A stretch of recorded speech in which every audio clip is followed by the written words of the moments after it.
जय श्री कृष्णा। सभी मासों में श्रेष्ठ है कार्तिक मास, जो श्री कृष्ण जी को भी अति प्रिय है। हम श्रवण कर रहे हैं कार्तिक मास महात्म्य अध्याय का। कहते हैं कि जो भी भक्त इसे पूर्ण रूप से सुनता है या पढ़ता है, उसके सभी मनोरथ पूर्ण होते हैं। तो आइए आज की कथा आरंभ करते हैं। कार्तिक महा महात्म्य 11वां अध्याय। जिसको जप कर जीव हो भव सागर से पार, 11वें अध्याय का कमल करे विस्तार। एक बार सागर पुत्र जलंधर अपनी पत्नी वृंदा सहित असुरों से सम्मानित हुआ सभा में बैठा था। तभी गुरु शुक्राचार्य का वहां आगमन हुआ। उनके तेज से सभी दिशाएं प्रकाशित हो गई। गुरु शुक्राचार्य को आता देखकर सागर पुत्र जलंधर ने असुरों सहित उठकर बड़े आदर से उनका प्रणाम किया। गुरु शुक्राचार्य ने उन सबको आशीर्वाद दिया। फिर जलंधर ने उन्हें एक दिव्य आसन पर बिठाकर स्वयं भी आसन ग्रहण किया। फिर सागर पुत्र जलंधर ने उनसे विनम्रता पूर्वक पूछा, हे गुरुजी, आप हमें यह बताने की कृपा करें कि राहु का सिर किसने काटा था। इस पर दैत्य गुरु शुक्राचार्य ने विरोचन पुत्र हिरण्यकश्यपु और उसके धर्मात्मा पुत्र का परिचय देकर देवताओं और असुरों द्वारा समुद्र मंथन की कथा संक्षेप में सुनाते हुए बताया कि जब समुद्र से अमृत निकला तो उस समय देव रूप बनाकर राहु भी पीने बैठ गया। इस पर इंद्र के पक्षपाती भगवान विष्णु ने राहु का सिर काट डाला। अपने गुरु के मुख से इस प्रकार के वचन सुनकर जलंधर के क्रोध की सीमा न रही। उसके नेत्र लाल हो गए। फिर उसने अपने धस्मर नामक दूत को बुलाया और उसे शुक्राचार्य द्वारा सुनाया गया वृत्तांत सुनाया।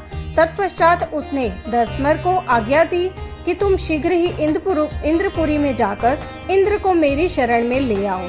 धस्मर जलंधर का बहुत आज्ञाकारी एवं निपुण दूत था। वह जल्द ही इंद्र की सुधर्मा नामक सभा में जा पहुंचा और जलंधर के शब्दों में इंद्र से बोला, हे देवता धाम, तुमने समुद्र का मंथन क्यों किया और मेरे पिता के समस्त रत्नों को क्यों ले लिया?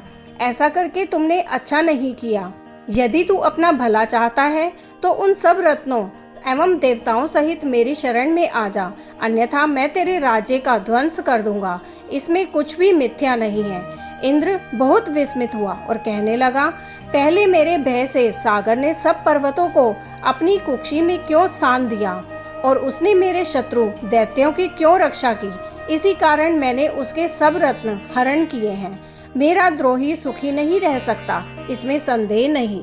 इंद्र की ऐसी बात सुनकर वह दूत शीघ्र ही उसे सुनते ही वह दैत्य मारे क्रोध के अपने ओष्ठ फड़फड़ाने लगा और देवताओं पर विजय प्राप्त करने के लिए उसने उद्योग आरंभ किया। फिर तो सब दिशाओं में और पाताल से करोड़ों दैत्य उसके पास आने लगे। शुंभ निशुंभ आदि करोड़ों सेनापतियों के साथ जलंधर इंद्र से युद्ध करने लगा। शीघ्र ही इंद्र के नंदन वन में उसने अपनी सेना उतार दी। वीरों की शंख ध्वनि और गर्जना से इंद्रपुरी गूंज उठी। अमरावती छोड़ देवता उससे युद्ध करने चले। भयानक मार काट हुई। असुरों के गुरु आचार्य शुक्र अपनी मृत संजीवनी विद्या से और देव गुरु बृहस्पति द्रोणागिरी से औषधि लेकर जलाते।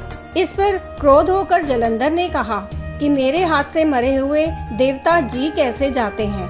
जलाने वाली विद्या तो आपके पास है। तत्पश्चात यह सागर पुत्र युद्ध भूमि में आकर बड़े तीव्र गति से देवताओं का संहार करने लगा। तब द्रोणाचार्य जी औषधि लेने गए तो द्रोणाचल को उखड़ा हुआ शून्य पाया।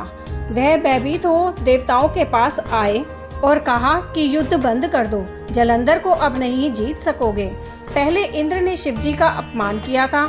यह सुन सेवता युद्ध में जय की आशा त्याग कर इधर उधर भाग गए। सिंधु सुत निर्भय हो अमरावती में घुस गया। इंद्र आदि सब देवताओं ने गुफाओं में शरण ली। यहीं ये कथा समाप्त होती है। आगे की और कथा सुनने के लिए आपके अपने चैनल एस्ट्रो नॉलेज को सब्सक्राइब कर लीजिए, ताकि आने वाले वीडियोस के नोटिफिकेशन आपको मिल सके। जय श्री कृष्णा।